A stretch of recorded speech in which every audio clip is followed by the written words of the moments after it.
إزيكو يا جماعة عاملين إيه؟ النهاردة هنتكلم عن موضوع قلب الدنيا. الفترة اللي فاتت حاجة بنشوفها حوالينا في كل حتة، في موبايلك، في عربيتك، في أفلامك، الذكاء الاصطناعي. بنسمع عنه كتير وبنشوف نتائجه المذهلة، لكن يا ترى إزاي الذكاء الاصطناعي ده بيتعمل؟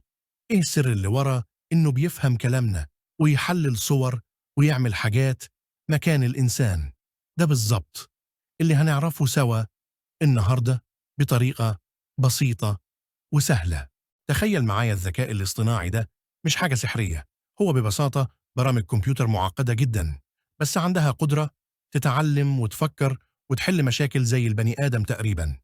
بدل ما احنا بنكتب لها تعمل ايه بالظبط خطوة بخطوة لكل حاجة، لا، احنا بنديها القدرة انها تتعلم بنفسها من خلال البيانات والتجارب. ده الفرق الجوهري بين البرنامج العادي وبرنامج الذكاء الاصطناعي. طيب، أول وأهم حاجة بيحتاجها الذكاء الاصطناعي عشان يتعمل هو البيانات، كميات مهولة وضخمة جدا من البيانات. تخيل إنك بتعلم طفل يعني إيه قطة، بتوري له صور كتير قوي لقطط مختلفة وبتقول له دي قطة ودي قطة. الذكاء الاصطناعي بيتعلم بنفس الطريقة بس على مستوى أكبر بكتير، بيشوف ملايين الصور أو النصوص أو الأصوات عشان يقدر يتعرف على الأنماط ويفهم الدنيا ماشية إزاي. بعد ما جمعنا البيانات بنيجي للمخ بتاع الذكاء الاصطناعي، وهي الموديل أو النموذج. النموذج ده عبارة عن خوارزميات رياضية معقدة جدا، زي معادلات وبرامج بتحدد إزاي الذكاء الاصطناعي هيستخدم البيانات دي عشان يتعلم وياخد قرارات. أشهر نوع من النماذج دي هو الشبكات العصبية الاصطناعية، واللي بتحاول تقلد طريقة عمل خلايا المخ البشري في التعلم والربط بين المعلومات. الخطوة الجاية هي التدريب. بناخد النموذج اللي عملناه وبنديله البيانات الضخمة دي عشان يتعلم منها. في عملية التدريب النموذج بيحاول يلاقي الأنماط والعلاقات المخفية جوه البيانات. زي ما بتدرب لاعب على رياضة معينة، بيفضل يكرر التمرين ويصحح أخطائه لحد ما يوصل لمستوى احترافي. الذكاء الاصطناعي بيعمل كده بالظبط، بيتعلم من أخطائه في تحليل البيانات لحد ما يبقى دقيق جدا في شغله. كل عملية التعلم المعقدة دي بتحتاج قوة حوسبة جبارة. تخيل إنك محتاج تعمل ملايين العمليات الحسابية في نفس اللحظة. ده محتاج أجهزة كمبيوتر خارقة. عشان كده الذكاء الاصطناعي بيحتاج سيرفرات عملاقة ومعالجات قوية جدا زي الجي بي يوز اللي مصممة خصيصا للنوع ده من العمليات المعقدة والسريعة. من غير البنية التحتية القوية دي مش هنقدر ندرب النماذج الضخمة دي بكفاءة.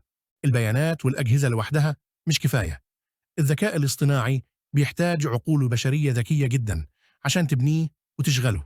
بيحتاج علماء بيانات data scientists عشان يجمعوا البيانات وينظفوها ويحللوها، ومهندسين ذكاء اصطناعي AI engineers عشان يبنوا النماذج ويكتبوا الكود ويشغلوا الأنظمة دي.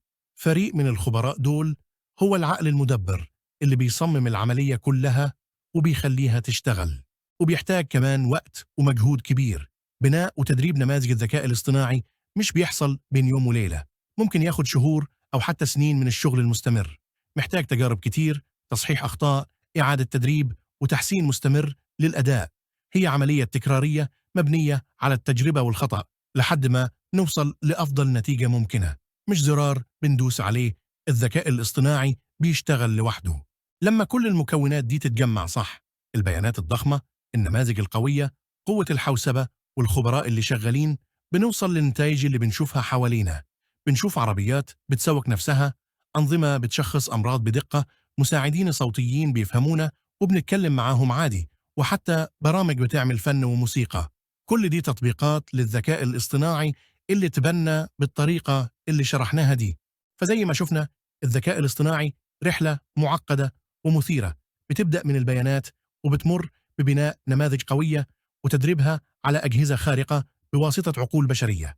المستقبل اللي مبني على الذكاء الاصطناعي خلاص بقى واقع، وفهمنا للطريقة اللي بيشتغل بيها بيساعدنا نستفيد منه أكتر. لو عجبك الفيديو وعايز تعرف أكتر عن كل حاجة تخص الذكاء الاصطناعي والتكنولوجيا عموما، ما تنساش تعمل لايك وتشترك في القناة عشان متفوتكش أي معلومة جديدة ومهمة. ما تنساش تعمل اشتراك عشان متفوتكش أي معلومات عن التكنولوجيا والذكاء الاصطناعي.